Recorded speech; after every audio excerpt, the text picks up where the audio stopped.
Petaka judi online. Perjudian online mulai marak di Indonesia sejak pandemi COVID-19. Melalui judi online, uang bisa didapatkan tanpa membutuhkan modal yang banyak. Masyarakat yang terkurung dengan pemberlakuan PSBB atau pembatasan sosial berskala besar akhirnya merasa jenuh dan bosan. Permainan yang menggunakan akses internet dan media elektronik sebagai perantara ini tidak hanya ramai dimainkan oleh masyarakat, tapi juga dari kalangan mahasiswa. Dikutip dari RRI Bandung, seorang mahasiswa psikologi Universitas Islam Bandung mengatakan bahwa beberapa temannya sempat mencoba bermain judi online.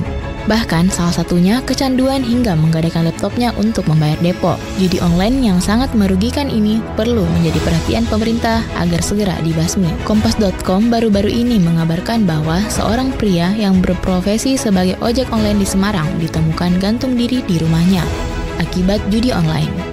Menurut keterangan sang istri, sebelumnya suaminya sudah 3 kali melakukan percobaan bunuh diri yang berhasil digagalkan. Sebelum berhasil bunuh diri, korban juga bahkan menggadaikan sertifikat rumah untuk judi online. Pemerintah harus memberikan edukasi mengenai bahaya judi online. Terdapat pula kerugian lain bermain judi online yang itu meningkatnya kriminalitas yang membahayakan orang lain untuk memenuhi kebutuhan perjudian, gangguan terhadap hubungan sosial dengan keluarga dan teman karena terlalu fokus dalam perjudian, mengganggu fokus terhadap kinerja dan pelajaran yang akan berdampak bagi masa depan dan pendidikan serta karir. Terakhir, permainan judi mendorong seseorang untuk melakukan hal-hal ilegal untuk mendapatkan uang. Judi online menghancurkan masa depan seseorang yang masih panjang, karena harus berakhir akibat utang yang menumpuk dan tekanan yang tak henti. Selamatkan masa depan, jauhi judi online yang membawa kegelapan.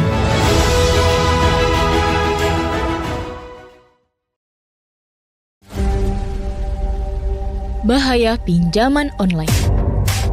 Pinjaman online atau yang sering kita sebut dengan pinjol merupakan sebuah fasilitas peminjaman uang yang dikeluarkan oleh lembaga keuangan tertentu secara online. Mulai dari tahap pengajuan, persetujuan hingga pencairan dana dilakukan secara online atau dikonfirmasi melalui telepon maupun SMS.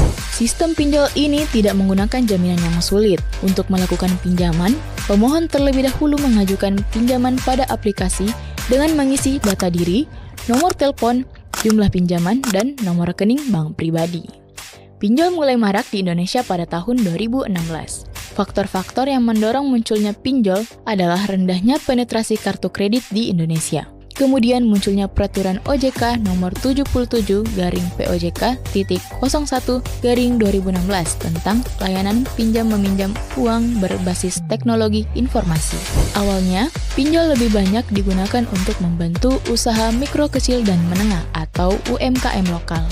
Namun, seiring dengan perkembangannya, pinjol juga mulai digunakan oleh masyarakat umum untuk berbagai keperluan seperti konsumsi, pendidikan, dan kesehatan. Perkembangan pinjol di Indonesia cukup pesat. Hal ini dibuktikan dengan munculnya berbagai perusahaan peminjaman online dan banyaknya masyarakat yang menggunakan jasa pinjaman online. Perkembangan pinjaman online ini juga ditandai dengan munculnya perusahaan pinjaman online yang ilegal. Terdapat beberapa kerugian pinjaman online di perusahaan ilegal. Pertama, perusahaan tersebut tidak memiliki lisensi, biasanya menawarkan pinjaman dengan syarat dan bunga yang tidak sesuai dengan aturan. Kedua, data pribadi dapat diakses jika pemohon tidak segera melunasi tagihan utang. Ketiga, bunga tinggi saat penagihan yang tidak diketahui pemohon. Keempat, penagih agresif yang terkadang mengancam pemohon. Kelima, penyembunyian informasi penting yang dapat menyebabkan kesalahpahaman atau penipuan. Sepanjang tahun 2023 ditemukan sebanyak 25 orang bunuh diri karena pinjol, bank keliling, dan bank emok atau yang dulu sering dikenal sebagai renteng. Hanya menjadi penanda tahun kelahiran, tapi juga mencerminkan filosofi mendalam tentang karakteristik manusia, harmoni dengan alam, dan keseimbangan hidup. Meskipun berakar pada tradisi kuno, tapi Sio tetap relevan dalam kehidupan modern sebagai panduan dari inspirasi untuk menjalani hidup yang lebih baik. Demikian kabar Ratna Pro 4.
samudra terbentang khatulistiwa. Di situ ku ada bersamamu saudara. Beragam warna kita, suku tak selalu sama. Kau aku Indonesia yang disatukan karena cinta. Karena kita Indonesia, jangan pernah terpecah belah. Walau kita berbeda, walau kita tak sama, tetaplah satu kita, kita Indonesia sesungguhnya.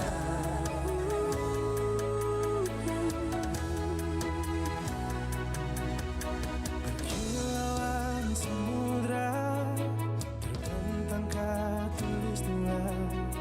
Di situ ku ada bersamamu saudara.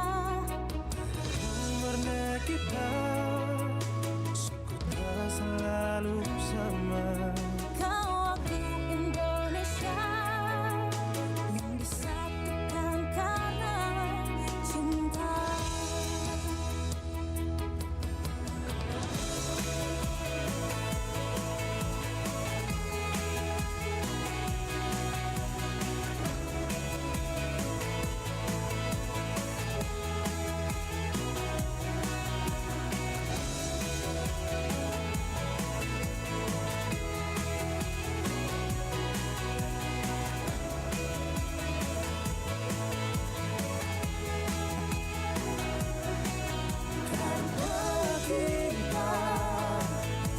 Indonesia, jangan pernah terpecah belah.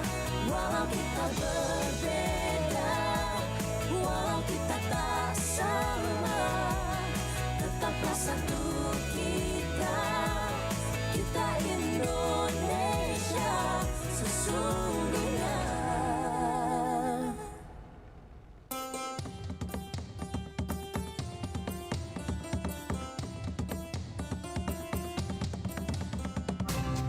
Pro 4, Suara Budaya Sulawesi Selatan.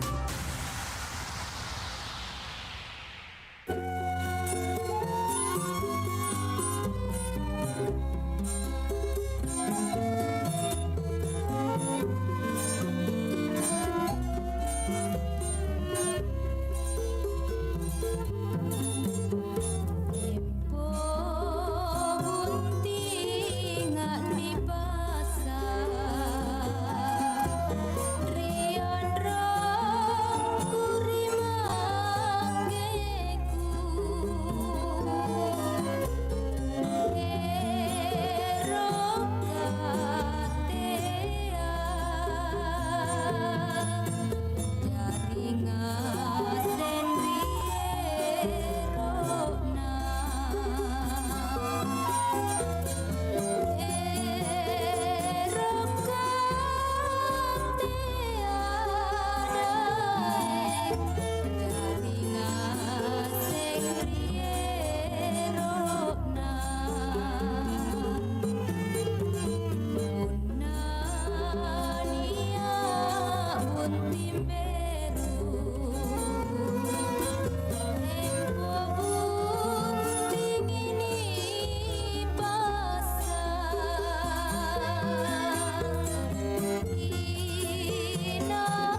berhenti itu main judi online. Diam kau situ. Saya begini untuk kalian semua biar bisa makan. Salah pilih.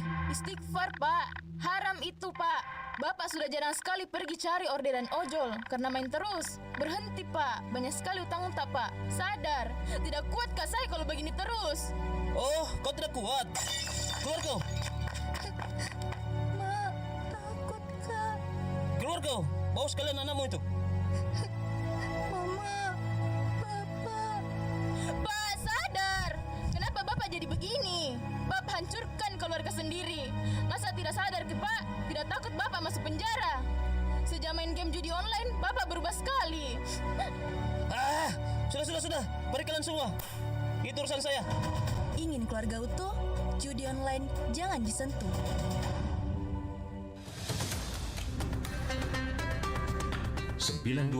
FM Pro 4 RRI Makassar.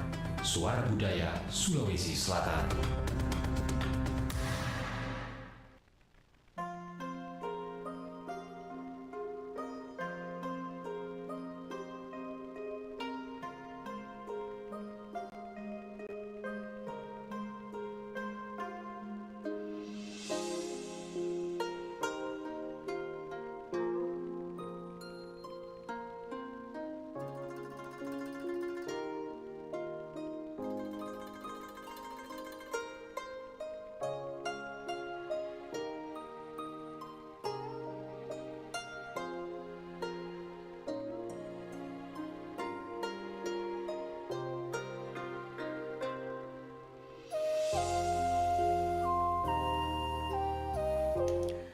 Ya, Assalamualaikum warahmatullahi wabarakatuh. Shalom, selamat siang, salam sejahtera. Om Santi, Om Namo Buddhaya. Salam kebajikan, sahabat budaya. Saat ini saya Richard Ferdinand. Kita sudah ada di Nusantara Siang dan tentunya kebersamaan kita nanti sampai di jam 12 siang dan kebersamaan ini masih terus kita hadirkan ya untuk sahabat budaya. Dan hari ini di Depar 2 obrolan seni budaya ini mengangkat suatu yang sangat istimewa sahabat budaya. Aku bilang sangat istimewa, sangat spesial sekali ya. Ini Pia Tionghoa, kuliner khas Imlek, sejarah dan juga keberlanjutannya. Sudah hadir di studio kami sahabat baik kami. Saya sapa dulu, selamat pagi Bapak Edi Hartono. Iya, oke. Teman-teman di Makassar. Iya, oke. Beli dari PSMTI yaitu Paguyuban Sosial Marga Tionghoa. Pak Edi sebelumnya terima kasih banyak ya. Sudah benar? Oke, sudah hadir di studio dan sahabat budaya ini sebuah hal yang sangat istimewa karena kue ini bisa dikatakan ini merupakan kue yang penuh dengan sejarah gitu Pak Edi ya. Kue yang penuh dengan sejarah dan kue ini sangat difavoritkan, disukai oleh hampir semua kalangan usia ya. Nah tentunya bahwa kue pia ini juga sebagai bagian dari tradisi kuliner Imlek dan kaitannya dengan budaya Tionghoa. Pak Edi, boleh berbagi informasinya pada kami semua dan juga pendengar yang saat ini juga menyaksikan kami langsung dari YouTube Pro4 RRI Makassar dan juga Facebook di Pro4 RRI Makassar sahabat budaya. Iya, dari mana sih sebenarnya asal usul pia Tionghoa ini dan boleh cerita apakah ada legenda atau kisah yang terkait dengan pembuatan kue pia ini, Pak Edi? Mohon izin. Ya, makasih. Ya, perkenalkan saya atas nama Edi Hartono, produsen konsumen makanan tradisional. Ya, saya mau menjelaskan sedikit asal mula kue bulan, pia bulan ya. Kue bulan itu bermula dari penganang sesaji untuk persembahan dan penghormatan kepada leluhur di musim gugur, yang biasanya merupakan masa panen yang penting dalam kehidupan Tionghoa yang berbasis agrikultural. Seiring perkembangan zaman menjadikan kue bulan berevolusi dari sesaji khusus pertengahan musim gugur menjadi penganang atau hadiah, namun tetap berkait program musim gugur. Artinya pada saat waktunya makan pia itu bukan cuma untuk sesajen tapi buat para sahabat-sahabat dibagi-bagikan sama teman-teman begitu. Jadi memang bukan cuma sekarang tuh, ini cuma seperti kayak perayaan musim gugur, festival musim. Oh, festival musim gugur. Oke. Yang yang aslinya legenda menyebut bahwa kue bulan ini muasalnya berasal dari dinasti Ming. Gitu. Oke, itu sejarahnya ya Pak Edi ya. Jadi sebenarnya kue ini sebenarnya sudah waduh ini usianya mungkin ini ya. Sudah sangat ini ya, sangat legenda sekali gitu ya Pak Edi ya. Nah, kemudian bagaimana Pia Tionghoa ini akhirnya dia berkembang, kemudian mampu beradaptasi dengan budaya lokal yang ada di Indonesia. Pada saat itu dan sampai sekarang Pak Edi. Ya, ini kue bulan sejarahnya ini sudah seluruh dunia pemakainya. Jadi bukan cuma di Indonesia, di negara-negara lain pun sudah memakai tradisi begini karena kayaknya tradisi budaya Tionghoa ini sudah mengakar karena di mana kita perantauan ada di seluruh dunia pasti tetap mengingat pada perayaan mencari festival mungkin ini. Oke, jadi Pak Edi, kue bulan ini maksudnya yang ada capnya begitu ya? Betul. Oh ya. Kemudian apa namanya? Ini kan kue yang bisa dikatakan ini salah satu kue yang memang selalu menjadi incaran begitu ya? Ya. Dan modelnya juga unik ya betul. Modelnya rata-rata itu bulat. Iya. Itu bulat melambangkan kebulatan dan keutuhan harmonis dalam keluarga.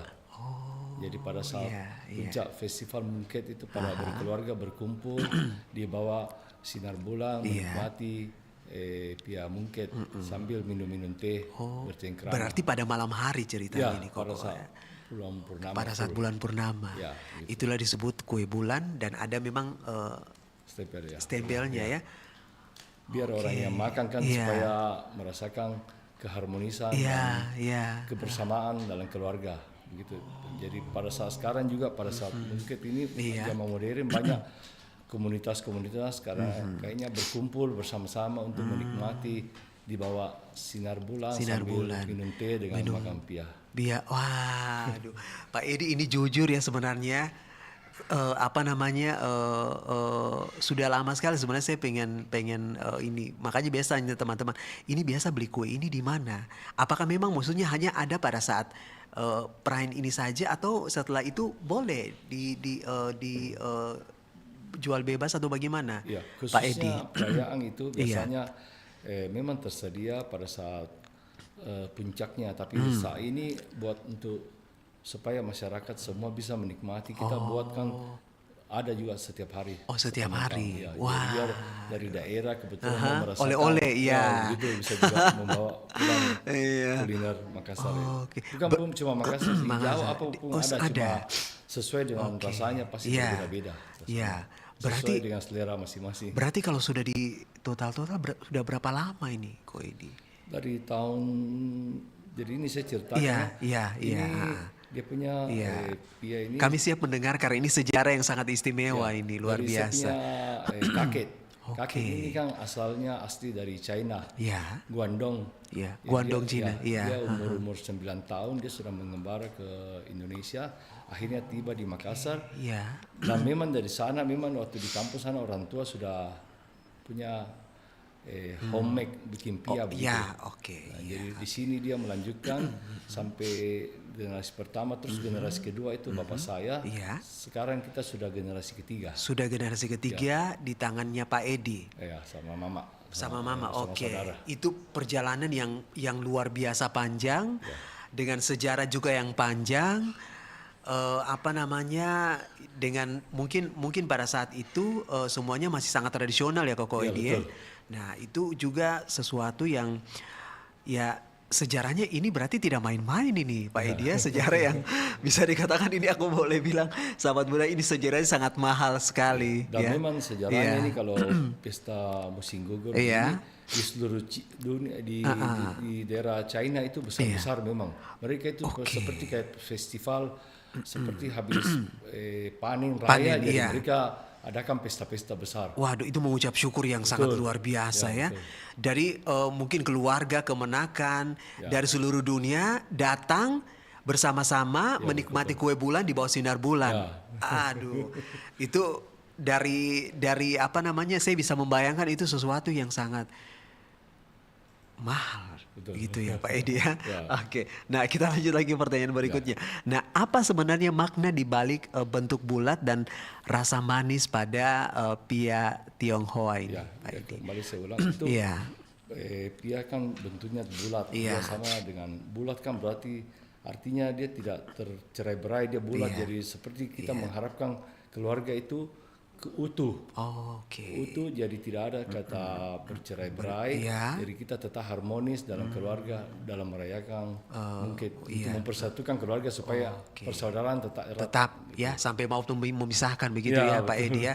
Jadi kalau bulat itu kan tidak kita nggak tahu yang mana sisinya. Ya, betul. Nah, itulah yang apa namanya coba diangkat dari kue bulan ini Ya. supaya apapun itu, mau kehidupan, mau rezeki, mau kesehatan, semuanya tidak ada akhirnya ya, semua dalam satu bingkai Ya, kan kumpulan yang kembali. kumpul. Jadi walaupun satunya di mana, tapi ketika misalnya sudah berbicara mengenai sebuah kekeluargaan, bingkainya ini pasti akan istilahnya orang bilang baku cari begitu ya, Pak Edi. Dan satu lagi rasanya Iya. manis. Oh, Yang manis.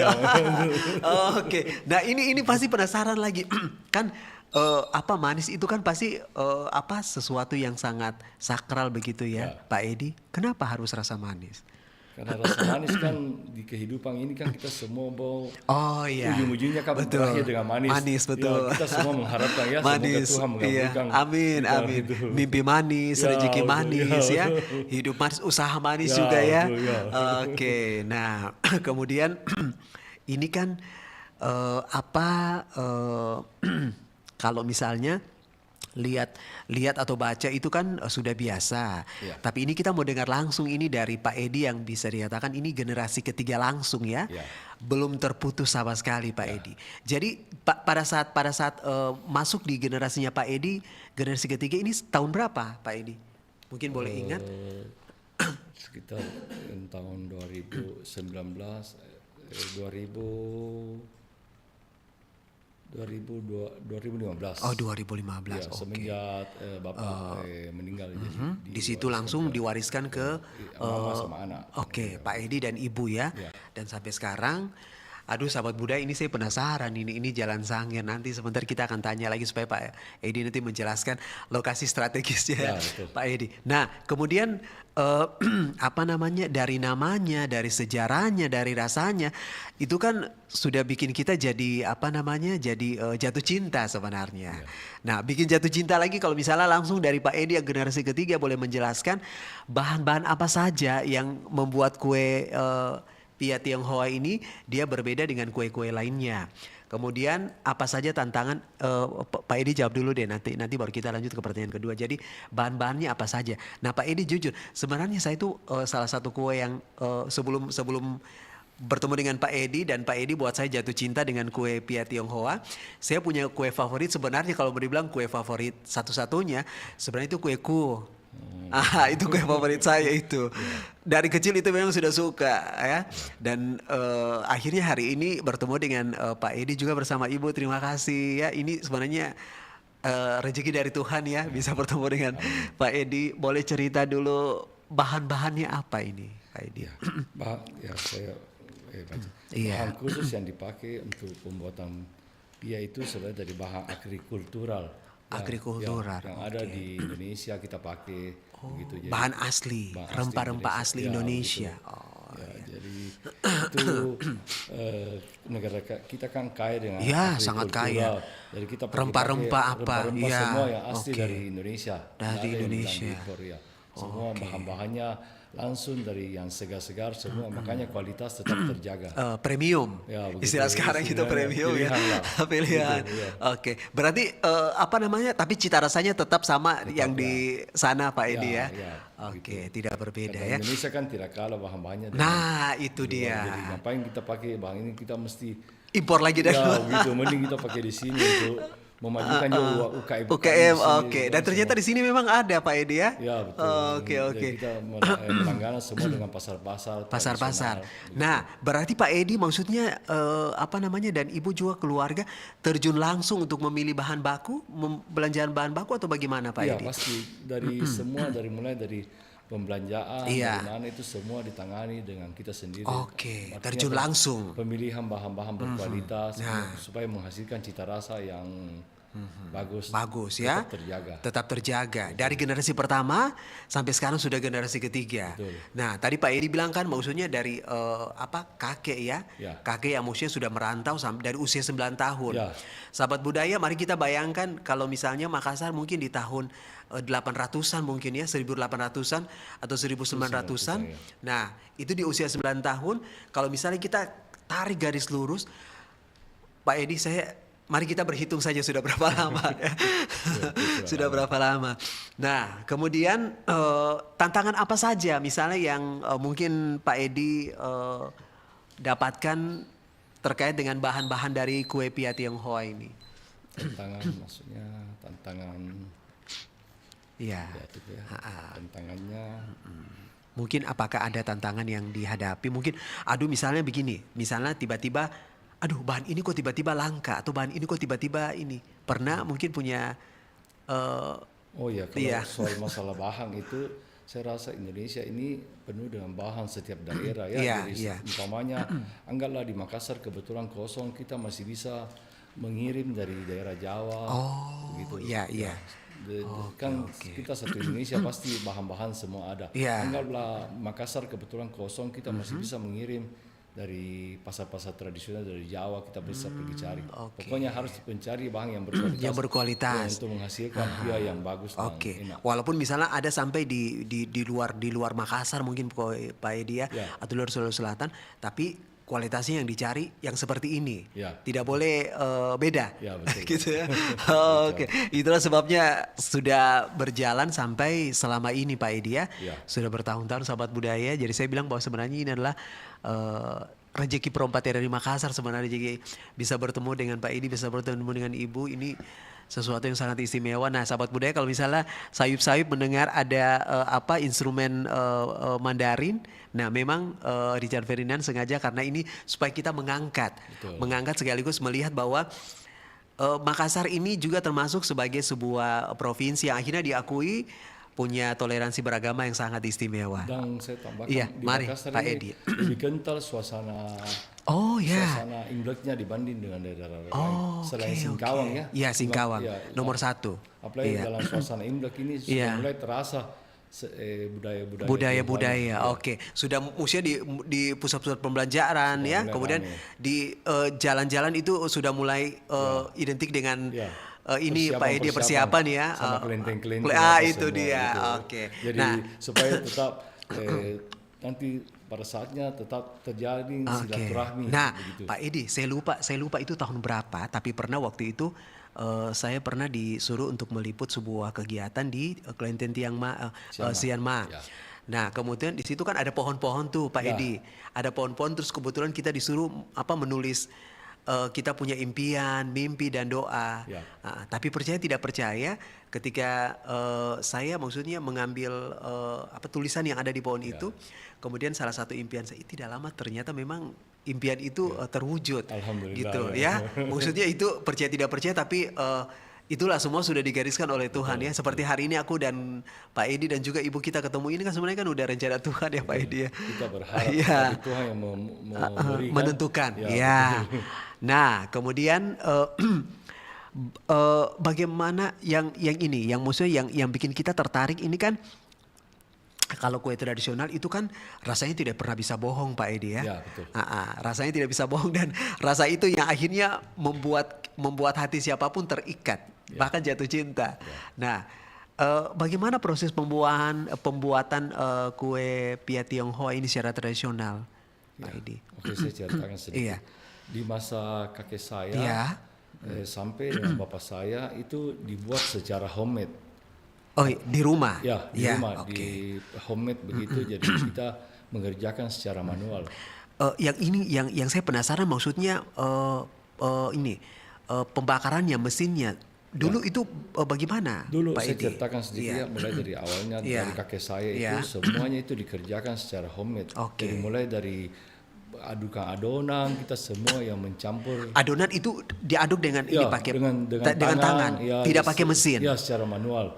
Terus ovennya juga masih pakai oven batu. Oven batu yang kalau pada saat puncaknya itu kita bekerja tanpa henti selama 24 jam. Oven batu. Ya, begitu oven batu. Memang terbuat dari batu. Dari batu. Gitu.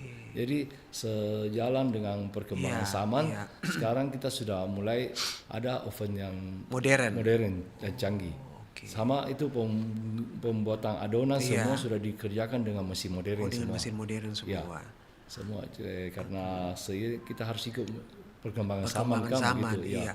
Apalagi kalau misalnya kan tiba-tiba dapat pesanan yang Betul. banyak begitu Ya. ya, Pak Edi ya. Jadi kita juga sesuaikan dengan perkembangan zaman kan Iya. tidak mungkin terus, tapi rasanya tetap dari dulu tetap kita mempertahankan yang buatan dari homemade dengan pembuatan dari mesin-mesin tetap dijaga rasanya tetap sama dari dulu sampai sekarang. Dari dulu sampai sekarang. Betul.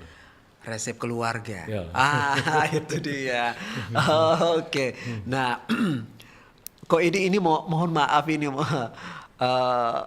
apakah ada rahasia khusus ini dalam pembuatannya atau sama saja seperti kue-kue lainnya atau bagaimana? Ya, rahasia Pak Edi. khususnya itu paling kalau kita membuat sesuatu baik makanan apapun Iya. semua itu bahan-bahannya mesti yang segar. Oke. Ya, jangan bilang yang mau pilih yang murah tapi harganya Iya. yang murah harganya tapi rasanya tidak sesuai. Jadi Akhirnya- memang kita pilih yang itu resepnya. Baik makanan apapun pasti pemilihan bahan itu oke. harus yang segar. Yang dan utama. baru. Ya, Oke. betul. Nah, Pak Edi, kalau misalnya aku sebut kata ini, kira-kira apa yang ada di pikiran Pak Edi, apa yang ada di hatinya Pak Edi? Kata kualitas. Pak Edi melihatnya seperti apa? Ya, kualitas itu paling nomor satu. Karena kualitas itu tidak bisa dibohongi. Rasa Tidak bisa kan, dibohongi. Rasa kan tidak bisa dibohongi. Oke. Ya, lain kalau umpamanya kita beli kayak apa baju apa kalau, Iya. kalau lidah begitu tidak bisa dibohongi. Oh, begitu kita iya, merasakan betul. ada sedikit asing waduh, terlalu asing kah Iya. atau terlalu manis begitu. Oh iya. Ya, Kalau baju mungkin masih bisa ya, Ya, masih bisa. bisa dipermak apa semua. Masih bisa kedip-kedipan gitu. Tapi Tapi kalau lidah, tidak bisa nah dibohongi, itu ya. dia. Begitu masuk di Oke. lidah ditahu gimana rasanya Iya, apa betul. begitu ya. Kalau makanya kalau dari bahan berkualitas Iya. segar semua pasti jadinya hasilnya juga Hasilnya pasti luar ya, biasa itu Pak Edi ya. Itu resepnya. Iya betul-betul. Saya orangnya memang apa namanya bukan orang yang maksudnya pintar masak Pak Edi. Ya. Tapi lidahku juga tidak bisa dibohongi. Betul sama-sama. Oke. Nah kemudian seiring dengan perkembangan apa namanya waktu ya Pak Edi ya dari yang tungku batu tadi itu ya, Ya. tungku batu. Nah, apakah ada inovasi dalam resep pia Tionghoa ini supaya maksudnya menarik minat generasi muda kita ini, Pak Ya. Edi? Untuk ini sekarang sejalan dengan perkembangan zaman Iya, iya. untuk menarik generasi muda supaya tetap mencintai kue tradisional. Iya. Makanya sekarang kita buatkan berbagai macam rasa yang baru. Tapi karena sesuai dengan perkembangan zaman, makanya sekarang dibuat ada yang rasa durian, rasa coklat, rasa keju. Berarti apa namanya rasa yang pernah ada sudah ini ya sudah tetap ada ya. Tetap ada, cuma yang model-model baru kan anak-anak zaman sekarang kan rasanya kayak green tea, rasa pandang. Begitu. Kita tetap ada Waduh, tapi, luar biasa. Ya, tapi yang intinya yang rasa-rasa yang dulu tetap kita pertahankan. Tetap ada, ya, Oke. betul. Jadi sahabat Bude tidak usah takut ya. Rasa aslinya dari zamannya generasi pertama itu tetap ada, tidak berubah. Nah, sekarang dimodifikasi dengan rasa-rasa yang sekarang, rasa-rasa modern. Dan Pak Edi ya. dan tetap menjangkau milenial kan Oh, sekarang iya. kan zaman digital. Jadi sekarang ini penjualan juga Betul. bentuk secara online. Secara online. Ya, online Oke. bisa lewat Tokopedia bisa. atau Tapi datang langsung juga boleh. boleh. Bisa langsung memilih rasanya, bisa dilihat juga begitu. Oke, begitu. Ya. Nah, kemudian Pak Edi, bagaimana persaingan dengan produk modern, misalnya kuliner dari luar negeri, misalnya dari Korea, ini bisa ada nggak pengaruhnya untuk penjualan pia Tionghoa, Pak Edi? Oh ya, ini sepanjang kita kue tradisional pada saat musimnya itu Iya. orang kemanapun pasti tetap mencari. Seperti kayak kita makanan di Makassar begini. Iya, Kalau kita iya. ke mana pun pasti kita tetap seperti katanya Cina begitu, Iya, tetap Cina. Jadi banyak customer walaupun sudah pindah, mereka tetap biasa menelepon untuk memesan juga. Iya, karena- dikirim. Ya begitu. Oke. Ya kayak Pernah sampai ke Ambon, pernah sampai ke Papua? sampai luar negeri pun ada. Sampai luar negeri. Waduh, luar biasa Pak Edi. Ya. Waduh, ini dari sebuah salah satu tempat di Kota Makassar, sahabat budaya, tapi jualannya sudah terbang sampai ke mancanegara. Ya, karena kita ikut perkembangan zaman Iya, begitu. iya. Jadi kita tetap harus jualan online. Apalagi sekarang zamannya online. Iya. Begitu. Jadi kita Teknologi. Ya, teknologi. Media sosial. Betul. Oke, jadi dipasarkan di situ Pak Edi ya. betul. Dan hasilnya ya bukan cuma di Indonesia tapi ternyata sudah Bisa, ya, melompat terbang sampai ke luar negeri ya Pak Edi ya. Oke. Lah, bagaimana dengan perubahan gaya hidup masyarakat? Apakah ini juga mempengaruhi mereka mengkonsumsi pia Tionghoa Pak Edi? Ya. Ini kalau bicara soal tradisional, Iya. ini kalau pia Tionghoa ini pun bukan cuma dikonsumsi harian. Ini kita pia Tionghoa itu dipakai buat pengantin. Oh, bisa pengantin Bisa juga. pengantin. Ya, memang basisnya dulu sebagai pengantin Iya, sebenarnya. iya, Tapi sekarang orang bisa untuk merasakan juga begitu. Jadi kalau ada pengantin seperti kayak orang Makassar begitu, uang panai begitu ya. Jadi, Oh, iya. jadi kalau Tionghoa juga dibawakan kue Antaranya. begitu. Ya, antaranya Ya, gitu. oke. Ya, Pak ini jadi berarti saya ingat karena waktu tahun 2023 di bulan Desember ada teman saya dari Manado, suaminya orang Cina. Iya. Nah, kami tuh dikasih kue ini. Ya. Saya baru ingat itu. Ya. Ternyata, ya, oh waduh. Jadi Luar ini biasa. memang tradisi untuk orang Chinese kalau memang kawin pasti ada Ada ya? pianya. Oke. Dan kita menyediakan juga seperti kayak keranjang untuk keranjang pia Oh begitu. iya. Oke. Tapi harganya damai Pak Edi ya. Ramai harganya. Asik. Karena di samping itu kita juga Iya. menyediakan juga sebagai Iya, makanan kayak makanan yang Oh, oke. Oh iya. bisa iya. dipakai untuk pesta-pesta Oh, juga. begitu. Seperti kita sudah mengarah ke makanan-makanan. Oh ya. Kayak ada bebek panggang, kita juga ada menyediakan juga di samping pia. Jadi orang yang mau oke, pesta ya. ada pakai pia bisa juga. Oke, Kalau mau sahabat untuk buat budaya. pesta bisa Ya. juga untuk Ya. memesan juga bebek panggang, kita juga melayani juga. Seperti model ducking. Oh gitu. daki, ya, aduh. Nah, jadi sahabat budaya sudah dengar informasi dari Pak Edi bahwa bukan cuma kue ya, Ya. kue yang ditawarkan dijual, tapi ternyata ada juga kuliner lain, Ya, betul. yaitu bebek itu. Ya, bebek panggang. Waduh, ini berarti satu paket ini Pak Edi ya. paket, ya. Nah, jadi kalau misalnya sekalian mau makanan yang berat, Boleh. ada juga sebenarnya. Ya, Ya. Oke. Nah, kemudian bagaimana Ko Edi ini tetap mampu untuk bisa menjaga kualitas rasa dan tekstur pia Tionghoa agar dia tetap konsisten begitu, Ko Edi. Ya, kalau konsisten memang kita sudah ada campurannya, jadi kita tidak pernah ada mengurangi atau menambah dari resep yang sudah diberikan sama Iya, oke. nenek moyang kami, Iya. kakek kami dahulu. Jadi Oh, iya, rasanya dari dulu sampai sekarang Tidak boleh ada yang dirubah, tidak boleh ada yang betul. dikurangi. Ya, betul. Jadi dari yang pertama sampai sekarang di Pak Edi seperti inilah awalnya. Dan kami juga menerima masukan bila mana ada yang mengkomplain bilang begini kan kita bisa evaluasi juga supaya bertambah bagus juga. Bukan bilang apalagi kan sekarang zaman kan banyak perubahan, makanya kita membuat pia itu sekarang bermacam-macam, ada rasa-rasa yang lain untuk menjangkau milenial dan terutama satu halal. Dan kami sudah bersertifikat halal dan bisa dikonsumsi oleh teman-teman siapapun. Makassar, teman-teman di Makassar. Iya. Susah tidak Pak Edi ketika mengurus sertifikasi halal ini? Oh enggak Pak, sekarang sudah zamannya semenjak zaman Jokowi semua Iya, kita diharuskan aman ya? halal, jadi kita sudah memang mengurus sertifikat oke. halal. Jadi buat yang mengkonsumsi tidak perlu ragu-ragu. Tidak perlu ragu-ragu. Ya. Oke. Nah, kemudian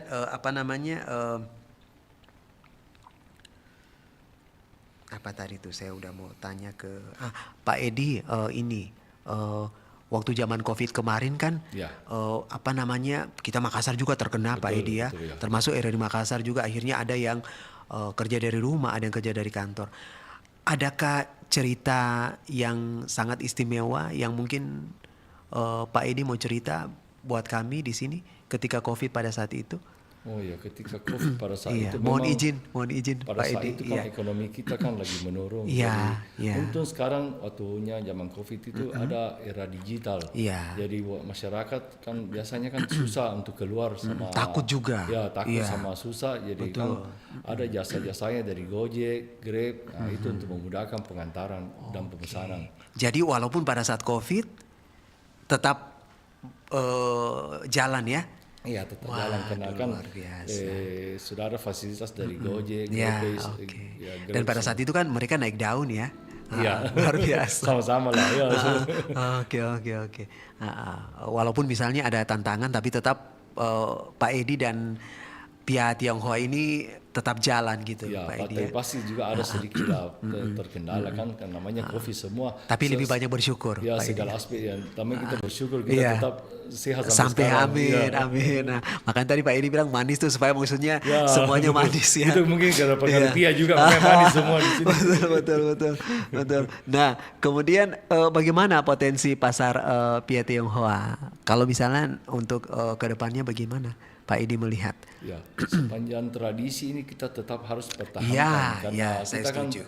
Sangat setuju. Dari kita kan ini harus berpegangan sama nenek moyang kita kan kita Ya. tidak bisa melupakan tradisi Betul, kita. betul. Dari mana asal kita Ya. tetap harus ikut tradisi. Jadi saya rasa kalau kita tetap menjaga tradisi budaya kita, prospeknya saya rasa juga akan tetap tambah bagus karena kita tidak bisa melupakan asal muasal kita. Tahu begitu. Dari mana kita berada? Kayak Pak Richard kan dari Ambon pasti tetap juga harus ingat kampung halaman Iya, juga betul begitu. Pak Edi. Oke. tradisi. Iya. Nah, sahabat budaya, perbincangan kita semakin menarik. Pak Edi, kita jeda dulu 1 menit ya. Sahabat budaya, jangan kemana-mana.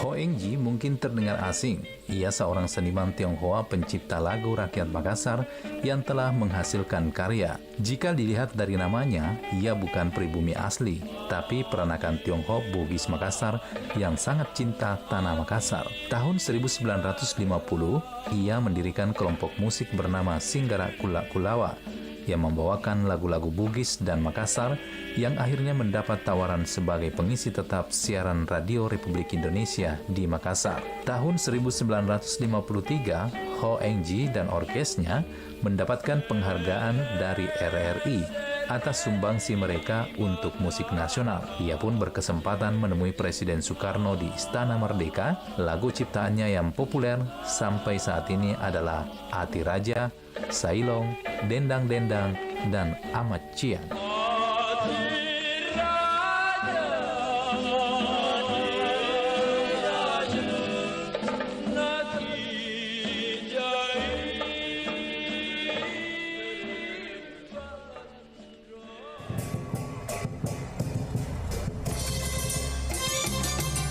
Tahun Baru Cina lebih dikenal sebagai Tahun Baru Imlek. Perayaan Tahun Baru Imlek dimulai di hari pertama bulan pertama di penanggalan Tionghoa dan berakhir dengan Cap Gome. Berdasarkan cerita rakyat dan legenda kuno, Tahun Baru Cina dirayakan ketika orang Cina berhasil melawan hewan mitos yang disebut sebagai Nian, yang berarti tahun dalam bahasa Cina. Terlepas apakah mitos ini benar atau tidak, yang pasti perayaan Imlek merupakan perayaan yang dilakukan oleh para petani di Cina dan mensyukuri permulaan musim baru penuh harapan, yaitu musim semi yang terjadi setiap tahunnya. Adat ini kemudian dibawa oleh masyarakat Tionghoa kemanapun mereka merantau, termasuk ke Indonesia.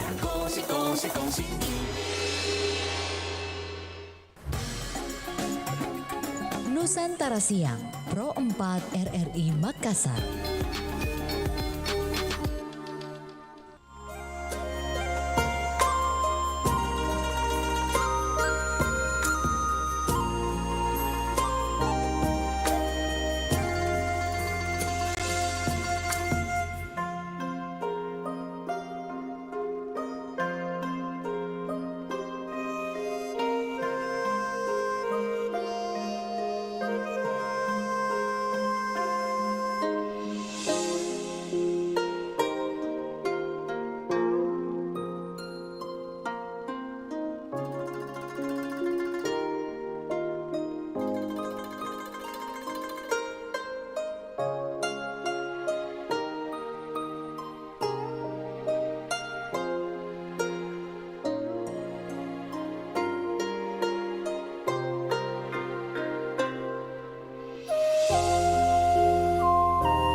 Iya, sahabat budaya masih bersama Richard Ferdinand. Kita masih di Nusantara Siang. Pak Edi masih semangat ya? Iya, oke. Iya, kalau kita dengar instrumen ini kayaknya hati kita damai gitu, Damai. Pak Edi ya, tenang ya. Sambil menikmati Pia Tionghoa, pasti lebih lengkap lagi. Nah, Pak Edi, kemudian strategi apa yang dapat dilakukan untuk bisa mempromosikan Pia Tionghoa ini kepada bukan cuma untuk generasi muda tapi kepada kita semua? Ya, strategi kami itu adalah tetap menjaga rasanya dan harga yang terjangkau buat seluruh masyarakat. Gitu. Kami juga menyediakan juga baik buat pemakaian untuk hampers bisa juga kalau mau dipesan lewat digital juga bisa kami menyediakan untuk bersaing. Terus di samping itu kami juga buat pengantin-pengantin kami juga ada sediakan beberapa paket untuk pemakaian untuk pengantin-pengantin warga Tionghoa. Oh iya. Kedepannya mungkin siapa tahu ada juga warga-warga bukan Tionghoa juga mau memakai kami juga bisa boleh. melayani. Ya, Misalnya syukuran kantor Ya, misalnya, betul. atau nanti RRI ulang tahun nanti di bulan September umur panjang, Bisa. boleh ya? Pasti bisa. Bisa kolaborasi nanti, iya sama Pak Edi. Nah, kemudian orang bilang bahwa ini bahasa sehari-hari gitu ya, Pak Edi mohon izin. Kamu bisa meniru bakatku, tapi kamu tidak bisa mencuri rezekiku. Kurang lebih seperti itu Pak Edi ya. Nah, bagaimana caranya misalnya bisa membedakan Pia Tionghoa yang memang dia sudah sangat istimewa, sudah sangat asli dari awalnya, sama yang palsu Pak Edi. Oh ya. Kami juga tidak bisa melarang orang karena kan sekarang pembuatan Pia Tionghoa itu kan bisa dipelajari lewat YouTube. Tapi kami bekerja itu berdasarkan pengalaman yang sudah hampir berapa abad. Begitu. Jadi kami prinsipnya pokoknya pakai bahan-bahan yang berkualitas dan harga tetap kami jamin dia lebih murah di antara semua baik pedagang-pedagang online atau apa, karena kami memproduksi pada saat musim itu sampai ribuan, jadi kami bisa menjaga harga supaya harga tetap terjangkau buat masyarakat, khususnya masyarakat Tionghoa yang Tionghoa, pemakai. Nah, gitu. Pak Edi, saya tadi agak penasaran sama tadi yang barusan Pak Edi sampaikan bahwa produksinya bisa sampai begitu banyak, gitu. Apakah maksudnya sempat ada kendala pada saat itu Pak Edi? Maksudnya dengan tiba-tiba, oke, aku pesan sekian, jamnya sekian, hari sekian, pernah punya pengalaman? Oh ya, kalau memang pada saat musim itu musim perayaan, iya itu memang kita lagi puncak-puncaknya. Kita memang ada tenaga-tenaga cadangan yang kami datangkan. Memang sudah komitmen sama kita pada saat musim itu, dan sekarang kita juga dilengkapi dengan mesin adonan dan oven yang canggih, jadi kami bisa melayani kapan saja, berapa banyak, sudah langsung ini. Iya. Beda kalau dulu kan masih pakai pakai tungku, batu gitu ya. Bahkan saya pun sendiri waktu masih kecil juga ikut membantu juga. Jadi maksudnya saksi hidup ya? Ya betul, masih ada. Kita masih saksi hidup sendiri, membantu kakek, membantu bapak untuk aduk adonan apa semua begitu. Oke, dengan mungkin rumah yang mungkin masih rumah yang dulu-dulu begitu ya? Ya, sampai sekarang pun rumahnya masih dulu-dulu. Wah, luar biasa. Berarti sudah ratusan tahun mungkin Pak Edi ya? Yang beralamat di Jalan Sangir nomor 36. Oke, Jalan Sangir nomor 36. Oke, aku catat dulu. Ya, kalau siapa tahu ada teman-teman, rekan-rekan dan Makassar. Tanya aja di mana sini Pia Tionghoa Pak Edi ya? Betul, Pak Edi Hartono itu pasti udah langsung itu. Mau mencoba juga begitu. Oke. Jangan lupa juga jangan bukan cuma ini tahu kue Pia tahu, tapi ada juga tadi Pak Edi bilang BB Panggang. BB Panggang. Pokoknya dijamin rasanya pasti enak, karena kita juga resepnya dari negeri Cina. Oke.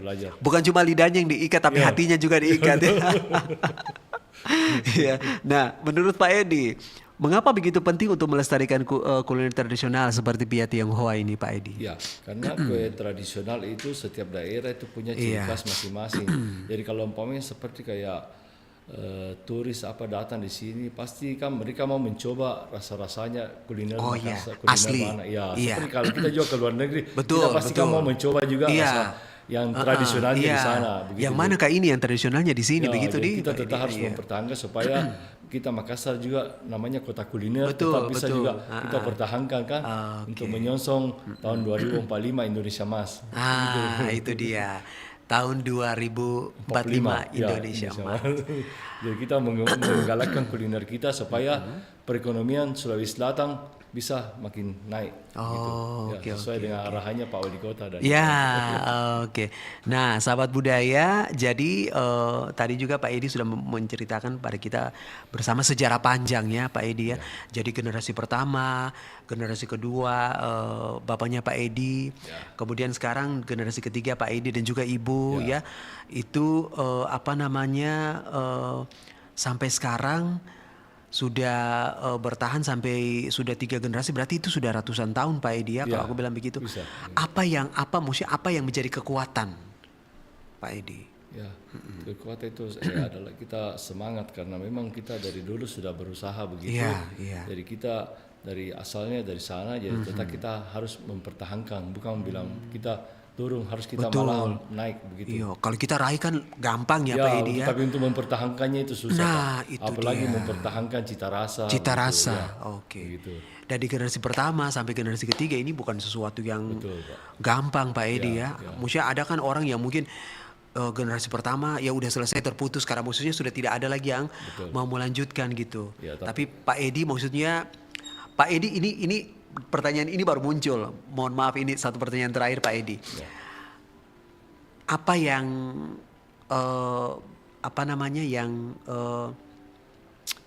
ada di pikiran Pak Edi, apa yang ada di hatinya Pak Edi, apa yang ada di doanya Pak Edi bahwa ini harus saya jaga, harus saya bawa, harus saya pertahankan, warisan dari keluarga.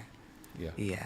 Memang kalau kita untuk mempertahankan itu susah, tapi kita pasti akan berusaha mempertahankan karena kan dari resep dari kakek begitu. Jadi banyak sih sekarang produsen-produsen yang membuat, tapi rasanya pasti tetap orang tidak bisa pindah dalam hati. Memang mencoba tapi tetap tidak ada, akhirnya kembali lagi.